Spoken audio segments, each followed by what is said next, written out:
It's my pleasure to welcome Laura Kauzlarich, Associate Professor at School of Business, Northwest Missouri State University, USA, whose paper was recently published in Human Resource Management.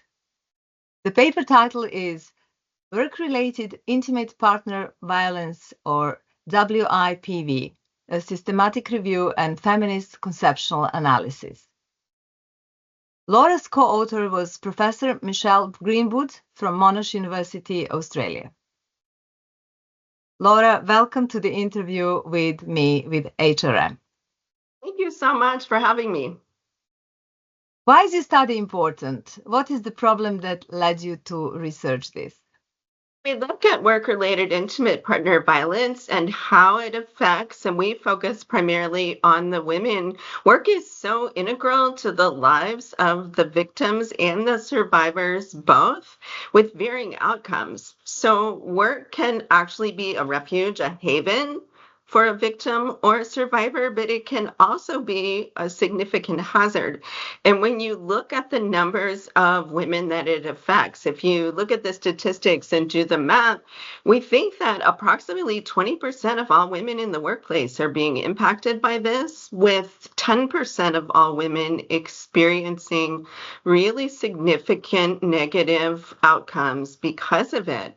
And we think that this really challenges organizations to reevaluate their roles and responsibilities with regard to the safe work conditions and also the social impact. How pervasive it is really at epidemic proportions. There's very little research in, not just in human resources research, but also in organizational research more broadly that really addresses this topic. And I think the issue is really that work-related intimate partner violence has primarily been framed as an individual problem that does spill over into the workplace.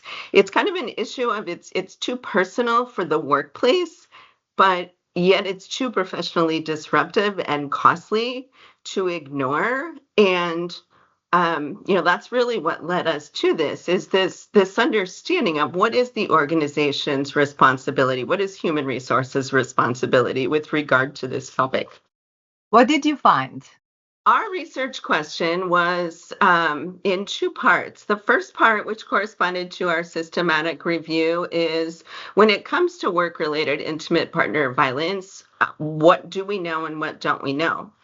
And, given the amount of research that there is, we had 111 papers in our systematic review. So it's not insignificant, but it's also not a lot, and not minimizing in any way what we don't know and seeking to fill one of those gaps. We chose to problematize what we found about what we do and don't know, and really focused on what we should know. So it was definitely reframing, problematizing this question of what should we know about work-related intimate partner violence. And, first off, one of the things we wanted to do was put forth our own definition of work-related intimate partner violence. And we frame it as a distinct pattern of IPV behavior. Certainly, it originates with IPV and at home, but it directly and indirectly impacts the workplace with a very specific work-focused pattern that is a form of workplace violence, not just a personal issue with spillover effects. When we did our systematic review, and we went through the descriptive and the content coding, we found prevalent themes of gender and control and this occurring at multiple levels. And so that really framed the major outcome of our paper, which is this conceptual framework that allows us to look at work-related intimate partner violence at various levels. I think my favorite finding was the fact that once we had put this conceptual framework together, we can use that framework to really understand some very contradictory findings with work-related intimate partner violence. So, for example, I started out saying that work can be a haven or it can be a risk factor. It all depends. So if you look at a situation where sometimes if a victim or survivor out-earns the intimate partner, it's actually a barrier to future victimization. But sometimes it is a tremendous and very dangerous hazard. And the only way we can explain that is to look at the factors that are impacting the complexity of that issue from multiple levels. And I guess the last finding I would point out is that based on our systematic review, over 2/3 of all of the papers in our database are really just focused at that individual level, where the work-related IPV is an individual employee's problem.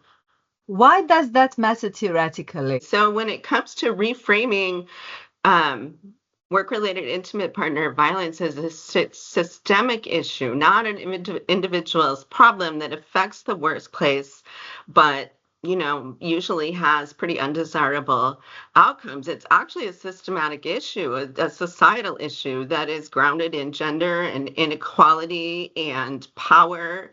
And that's a significant reframing for theory. And if you look at the individual level, a lot of the studies, not a lot, but several studies look at disclosures, right? And we really need to understand the complexities and the uniqueness of those disclosures, because they can be a catalyst for positive change and responses and outcomes for a victim or survivor.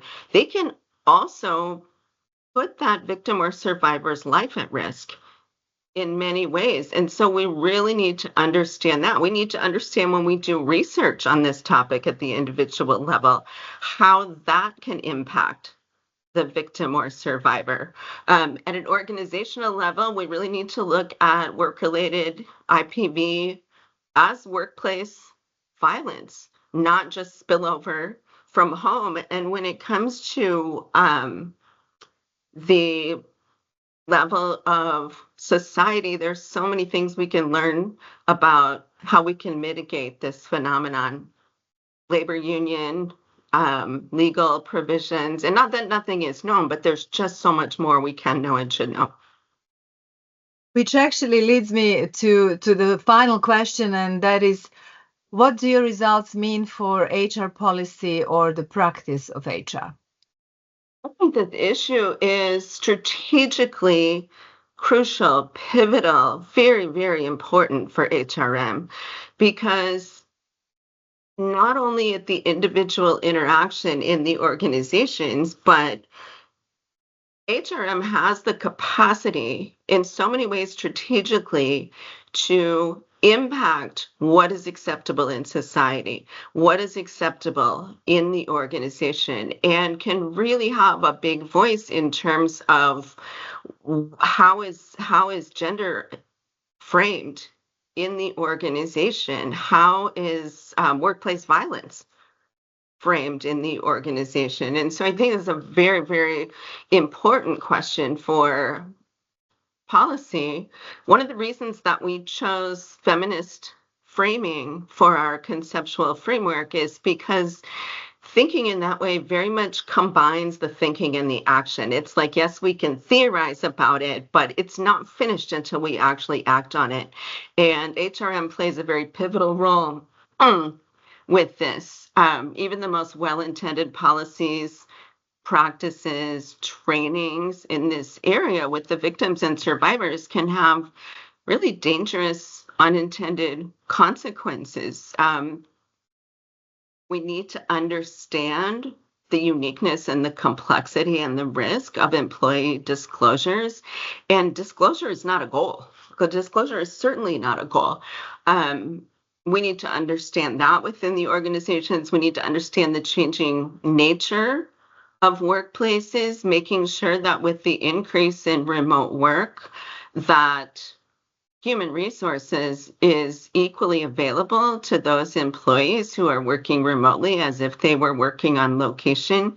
We need to understand work-related IPV as workplace violence, not just an individual issue where we hand someone or send someone a link on the EAP program. It is absolutely much bigger than that. And we need to really learn more about how HRM can create inclusive cultures, which certainly has been such an important and large topic for theory and practice in recent years. But the inclusion of this vulnerable class of employees in our paper, and it certainly is not exclusively, but in our paper, women who have been impacted either as current victims or are survivors of work-related intimate partner violence. Thank you very much for your time and for the interview with me, Laura. Thank you very much.